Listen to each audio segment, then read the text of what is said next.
안녕하세요, 여러분. 저는 정민수입니다. 오늘 아침도 어김없이 당근 주스 한 잔으로 하루를 시작했습니다. 달콤하고 상큼한 맛이 입안 가득 퍼지네요. 여러분도 혹시 당근을 자주 드시나요? 저처럼 매일 아침 주스로 드시는 분들도 계실 텐데요. 당근은 정말 좋은 채소죠. 그런데 얼마 전 제가 겪은 일을 말씀드리고 싶습니다. 평소와 다름없이 당근 주스를 마시고 아침 식사를 했는데 갑자기 속이 뒤틀리듯 아픈 거예요. 처음엔 단순히 소화불량인 줄 알았습니다. 하지만 며칠 더 지켜보니 특정 음식과 함께 먹을 때마다 같은 증상이 반복되더라고요. 그때 깨달았습니다. 아무리 좋은 음식이라도 잘못된 조합으로 먹으면 독이 될 수 있다는 것을요. 오늘 여러분께 당근과 절대 함께 먹으면 안 되는 6가지 음식과 반대로 당근의 효과를 극대화해주는 최고의 궁합 음식들을 알려드리겠습니다. 먼저 당근이 우리 몸에 얼마나 좋은지부터 말씀드릴게요.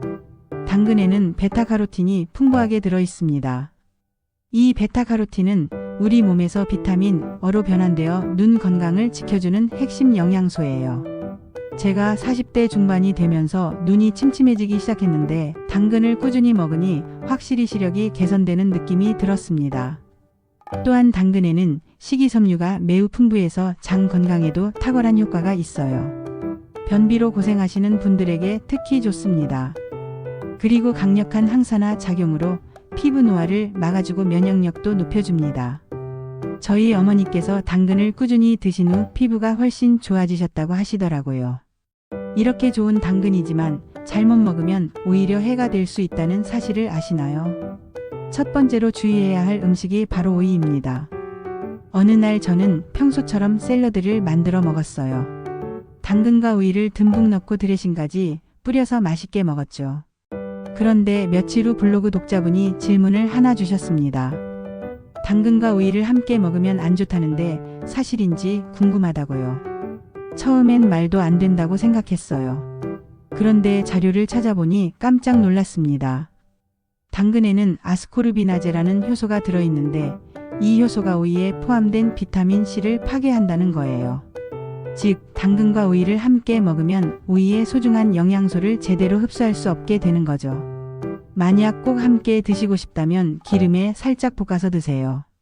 가열하면 아스코르비나제 효소의 활동이 줄어들고 기름과 함께 먹으면 오히려 베타카로틴의 흡수가 좋아집니다. 두 번째 위험한 조합은 무입니다. 저는 겨울에 무와 당근을 함께 넣은 따뜻한 수프를 자주 만들어 먹었어요. 몸도 따뜻해지고 영양도 좋을 거라고 생각했거든요. 그런데 이것도 잘못된 생각이었습니다. 무에는 글루코시놀레이트라는 성분이 들어있는데 이 성분이 우리 몸의 요오드 흡수를 방해합니다. 요오드는 갑상선 호르몬을 만드는데 꼭 필요한 영양소인데 당근과 무를 장기간 함께 먹으면 갑상선 기능에 문제가 생길 수 있어요. 특히 갑상선 질환 가족력이 있으신 분들은 더욱 주의하셔야 합니다. 저희 가족 중에도 갑상선 문제로 고생하는 분이 계셔서 이 사실을 알고 나서는 무와 당근을 함께 먹는 것을 피하고 있어요. 세 번째는 고구마입니다. 이것도 제가 직접 경험한 일인데요. 어느 저녁 당근과 고구마를 함께 쪄서 든든하게 한 끼를 해결했어요. 둘 다 달콤하고 영양가 높은 음식이라 생각했거든요. 그런데 식사 후 한두 시간 뒤부터 배가 부글부글 거리더니 소화가 잘 안 되는 거예요.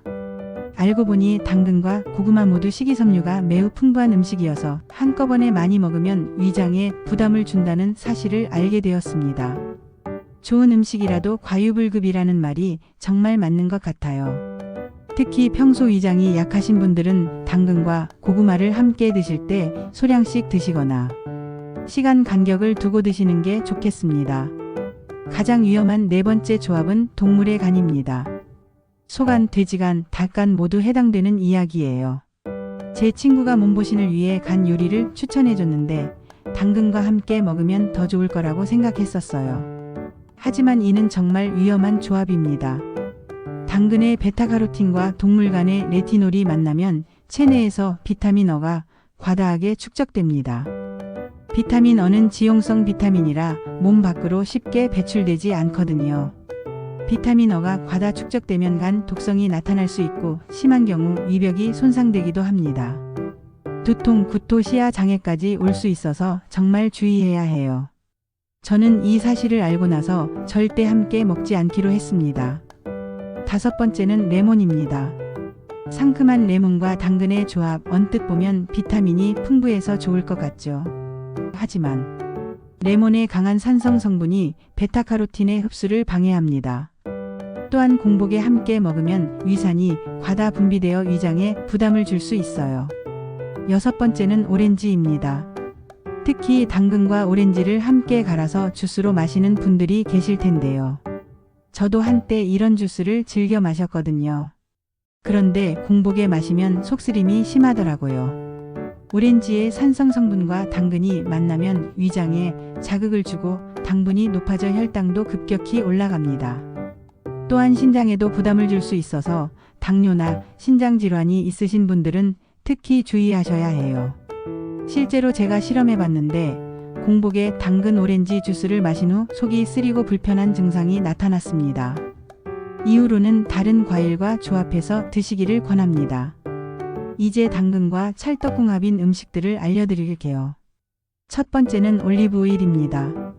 당근의 베타카로틴은 지용성이라 기름과 함께 먹어야 흡수가 잘 됩니다.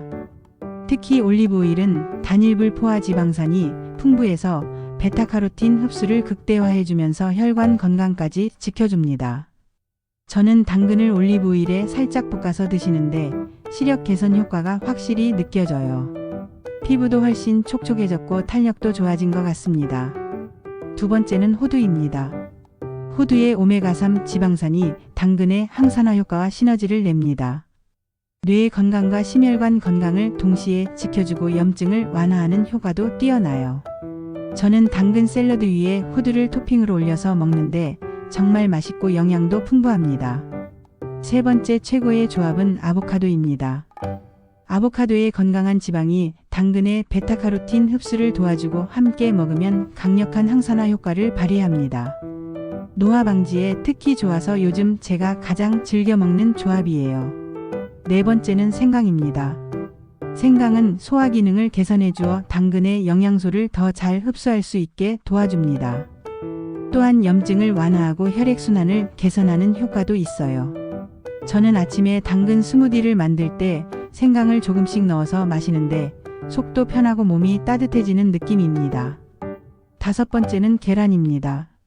계란의 양질의 단백질과 비타민이 당근과 만나면 영양 균형이 완벽해집니다. 특히 계란의 레시틴 성분이 베타카로틴의 뇌 전달을 도와줘서 기억력 개선에도 도움이 됩니다.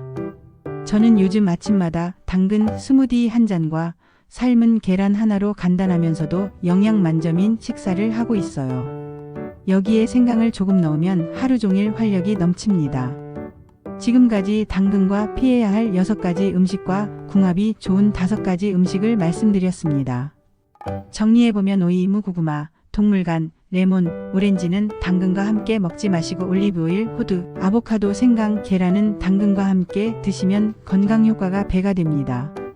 무엇보다 중요한 것은 이런 지식을 일상에서 실천하는 것입니다. 저처럼 매일 당근을 드시는 분들은 오늘부터 당장 실천해보세요. 몸이 달라지는 것을 느끼실 수 있을 겁니다. 건강한 식단은 하루아침에 만들어지는 것이 아닙니다. 작은 것부터 하나씩 바꿔나가는 것이 중요해요. 여러분도 당근의 올바른 섭취법을 통해 더욱 건강하고 활기찬 삶을 누리시길 바랍니다. 오늘 말씀드린 내용이 여러분의 건강에 작은 도움이라도 되었으면 좋겠습니다. 앞으로도 더 유익한 건강 정보로 찾아뵙겠습니다. 감사합니다.